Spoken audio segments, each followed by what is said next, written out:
Good morning students. आज हम लोग क्लास 9th की हिंदी के पार्ट 4 में मेरे संग की औरतें के अगले भाग का अध्ययन करेंगे।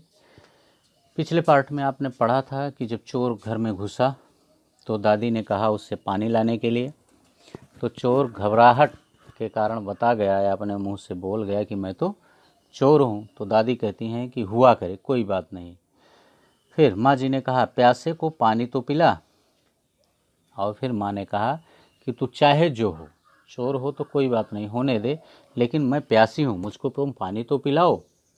पर देख मेरा धर्म ना बिगाड़ियो, लोटे के मुंह से कपड़ा ना हटाइयो। लेकिन देख मेरा धर्म खराब मत करना, तू भले चोर है लेकिन मेरे धर्म को बचा कर रखना, और इस लोटे के मुंह पर जो कपड़ा बंधा है उसे मत हटाना, और हाथ अच्छी तरह से धुलने के बाद ही पानी कपड़े से छान कर ले आइएगा। आप चोर के हाथ का पी लेंगी? तो चोर पूछता है कि क्या आप चोर के हाथ का पानी पिएंगी? तो फिर लेखिका कहती कि माँ जी कह रही हैं कि कहा ना रगड़ कर धो लीजो, सब नाच गाने में लगे हैं, तेरे और भगवान के सिवा कौन धरा है जो पिलाएगा। दादी कहती हैं कि मैंने कहा ना कि तुम अच्छी तरह से हाथ धुल लेना, और घर के सभी लोग नाच गान करने में लगे हैं, हमारे और तुम्हारे यानी हमारे और भगवान के बीच, हमारे तुम्हारे और भगवान के बीच इस समय यहाँ कोई नहीं है घर में कि जो मुझ प्यासे को पानी पिला सकेगा। भगवान वहीं कहीं उसके बराबर में धरे हैं। सुनकर चोर को ऐसा अकबकाया कि लोटा उठाकर चल दिया। अब भगवान का नाम सुनते ही चोर और घबरा गया, क्योंकि सब लोग यह जानते थे कि दादी के तार जो हैं मन के, वो सीधा भगवान से जुड़े हुए हैं। इसीलिए चोर जो है भगवान का नाम सुनकर और घबरा गया, और वो लोटा उठाया और सीधा पानी लेने के लिए बाहर के कुएं की तरफ चल पड़ा। पूरी एहतियात के साथ पानी भरकर लौटा। चोर पूरी सावधानी, एहतियात माने सावधानी, सावधानी बरतते हुए वह कुएं तक तो गया, पानी भी भरा, लेकिन जब वह पानी लेकर लौट रहा था तो पहरेदार ने उसे धर दबोचा। पहरेदार के द्वारा वह पकड़ा गया, कुएं पर देख लिया गया था, और वह पानी भरते समय ही चौकीदार के द्वारा कुएं पर देख लिया गया था। तब माँ जी ने लोटे का आधा पानी खुद पीकर बाकी चोर को पिला दिया, और कहा एक लोटे से पानी पीकर हम माँ बेटे हुए। माँ ने लोटे से आधा पानी स्वयं पिया और आधा पानी चोर को पिला दिया, और उसके बाद माँ उस चोर से कहती हैं देख एक ही लोटे से पानी पी करके हम दोनों माँ बेटे हुए, और इसलिए हे बेटा अब तू चाहे तो चोरी कर और चाहे तो खेती कर। बेटा बेचारा किस लायक रह गया होगा। लेखिका कहती है कि माँ की इस तरह की बातों को सुनकर वह जो बेटा चोर बेटा था वो शायद दंग रह गया था, तो उसके समझ में कुछ आ नहीं रहा था। सो रोमांचक धंधा छोड़ खेती से लगा, अथवा उसने चोरी जैसे रोमांचक कार्य को छोड़ करके वह खेती करने में लग गया। सालों साल लगा रहा। जब मैंने उसे देखा तो बड़ा भला मानुस बूढ़ा लगा मुझे। लेखिका कहती है कि वो कई सालों तक खेती करता रहा। जब मैंने उसे देखा तो वह मुझे एक अच्छा इंसान लगा, लेकिन उस समय वह वृद्ध हो चुका था। डरा डरा हैरान सा, लेकिन अब भी उसके मन में डर थी और वह हैरान परेशान सा रहता था। अब खानदानी विरासत कहिए या जीवाणुओं का प्रकोप, उन दो सनकी बुढ़ियों के बीच में अच्छी फंसी। लेखिका कहती है कि अब चाहे इस तरह से इस बात को कि हमारे कुल की जो मान मर्यादाएं हैं, नियम है, उसको निभाना है, तो वही कह रहे हैं कि चाहे उसको आप खानदानी विरासत कहिए अथवा जीवाणुओं का प्रकोप। जीवाणुओं का प्रकोप का मतलब ये जैसे खानदानी जो कुछ विरासत में मिल जाती हैं लोगों को खानदानी चीज़ें कि वो पीढ़ी दर पीढ़ी चलती रहती हैं, उसको वो लेखिका जो है वो जीवाणुओं का प्रकोप बता रही है। ठीक है ना। कहती है कि मैं अपने दादी और माँ के बीच अच्छी आकर के फंस गई थी। एक तरफ माँ जी के चलते अपने लड़की होने पर कोई हीन भावना मन में नहीं उपजी, एक तरफ तो मेरी माँ के गुणों के कारण मेरे अंदर भी कुछ इस तरह से गुण उत्पन्न हुए थे, विकसित हुए थे कि मैं एक लड़की हूँ। इस तरह की कोई हीन भावना मेरे अंदर नहीं आने पाई। दूसरी तरफ नानी के चलते देश की आज़ादी को लेकर नाहक रोमानी हो गई, और दूसरी तरफ मेरी नानी जो थी वह देशभक्त थी, उनके मन में एक देशभक्त की भावना भरी हुई थी।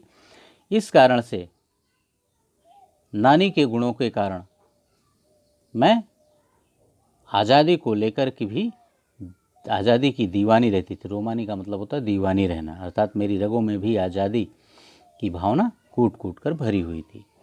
15 अगस्त 1947 को जब देश को आज़ादी मिली, या कहना चाहिए कि जब आज़ादी पाने का जश्न मनाया गया, तो दुर्योग से मैं बीमार थी।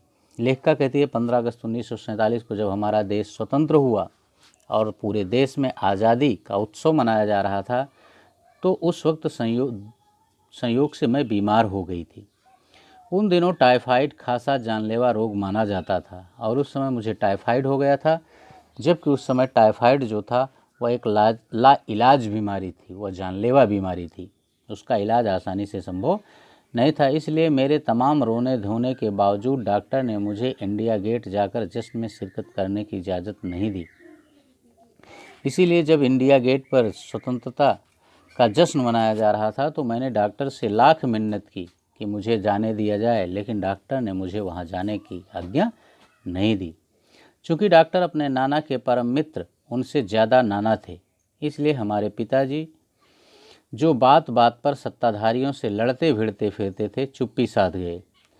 चूँकि जो डॉक्टर थे वो मेरे नाना के मित्र थे, और मेरे नाना के मित्र होने के कारण वो भी मेरे लिए नाना जैसे ही थे।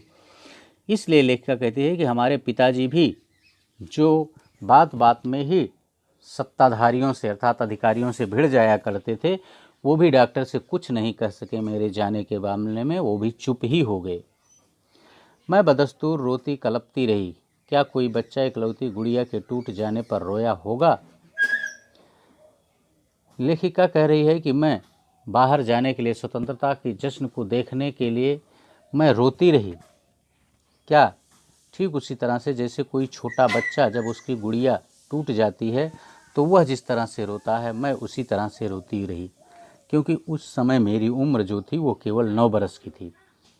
इतनी छोटी नहीं कि गुड़िया से बहलती, और इतनी बड़ी नहीं कि डॉक्टरी तर्क समझती। कह रहे हैं कि मैं इतनी छोटी भी नहीं थी, क्योंकि 9 वर्ष की उम्र थी, तो मैं इतनी छोटी नहीं थी कि मुझे गुड़िया जैसे खिलौने से बहलाया जा सके, फुसलाया जा सके, लेकिन इतनी बड़ी भी मैं नहीं हुई थी कि मैं डॉक्टर के जो तर्क दिए मुझे ना जाने के, उन तर्क को मैं समझ पाती, जान पाती।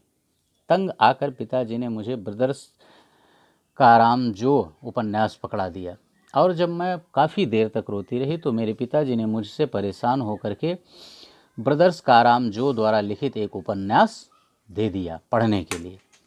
किताबें पढ़ने का मुझे मिराक था, शौक़, एक तरीके से मिराक माने शौक़, आदत। लेखिका कहती है मुझे किताबें पढ़ने का शौक़ था। सो कुछ देर बाद मैंने देखा कि पिताजी को छोड़कर घर के बाकी सब प्राणी पलायन कर चुके थे। मैंने थोड़ी देर बाद देखा कि पिताजी को छोड़कर घर के सभी लोग बाहर जा चुके थे, और पिताजी दूसरे कमरे में बैठे अपनी किताबें पढ़ रहे थे, और मुझे उपन्यास दे करके मैंने देखा कि पिताजी भी दूसरे कमरे में जा करके वो भी किताब पढ़ने में मस्त थे। रोना धोना छोड़कर मैंने भी किताब खोल ली। लेखिका कहती है कि मैंने भी रोना बंद किया और पिताजी द्वारा दिए हुए उस उपन्यास को पढ़ना प्रारंभ कर दिया। एक बार शुरू कर लेने पर उसने मुझे इतनी मोहलत नहीं दी कि दोबारा रोना शुरू करूं। और लेखिका कहती है कि जब मैंने उस उपन्यास को पढ़ना प्रारंभ किया तो उसमें मेरी दिलचस्पी इतनी बढ़ती गई, मोहलत माने होता समय, कि मुझे इतना समय ही नहीं मिला कि मैं उस उपन्यास को पढ़ना बंद करूं और दोबारा रोने लगूं या कोई काम और कर सकूं। उस वक्त ब्रदर्स कारामजो मुझे देने में क्या तुक थी। लेखिका कहती है कि उस समय ब्रदर्स कारामजो उपन्यास देने का मुझे कोई तुक नहीं था, लेकिन तब मेरी समझ में नहीं आया था कि पिताजी ने उसे मुझे क्यों दिया था। किताब कितनी समझ में आई वह अब तक नहीं जानती, यानी उस उपन्यास को पढ़ने के बाद वह उपन्यास मेरी समझ में कितना आया, मैं इस बात को अभी तक नहीं जानती हूँ, क्योंकि उसके बाद इतनी बार पढ़ी कि सारे पाठ आपस में गड्ढम गड्ढ हो गए। क्योंकि लेखिका कहती है कि वो उपन्यास मुझे इतना पसंद आया कि मैंने उसे कई बार पढ़ लिया, और उसके सारे जो पाठ थे, यानी उसके जो सारे विषय थे, वो इस तरह से गड्ढम गड्ढ हो गए, अर्थात मिल गए, कि मैं उसे समझ ही नहीं पाई। कितना पहली बार में पल्ले पड़ा, कितना बाद में कहना मुश्किल है। पहली बार पढ़ने पर वह उपन्यास मेरी समझ में कितना आया और बाद में पढ़ने पर वह कितना समझ में आया, मेरे लिए यह बता पाना काफ़ी कठिन है।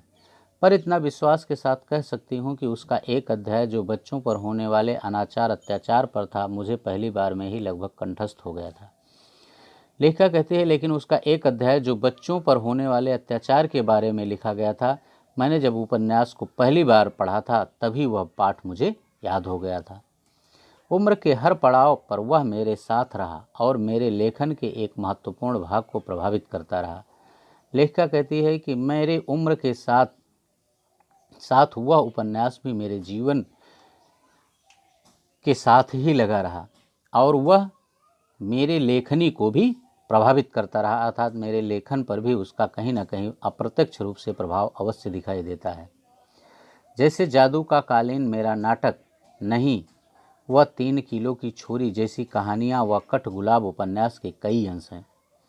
लेखिका कहती है, जिसे जादू का कालीन, मेरा नाटक नहीं, वह 3 किलो की छोरी, इस तरह की जो कहानियाँ व कठ गुलाब उपन्यास के जो अंश हैं, उस उपन्यास का प्रभाव इनमें आसानी से दिखाई देता है। ओके बच्चों, बस इस पार्ट में इतना ही। यदि इस चैनल को आपने सब्सक्राइब नहीं किया है तो चैनल को सब्सक्राइब कर लें, वीडियो को अधिक से अधिक लाइक और शेयर करें और हमें भी कमेंट करके बताएं कि यह वीडियो आपको कैसा लगा। इसके अगले भाग को हम अगले पार्ट में लेकर पुनः आपके समक्ष उपस्थित होंगे। Okay, thank you.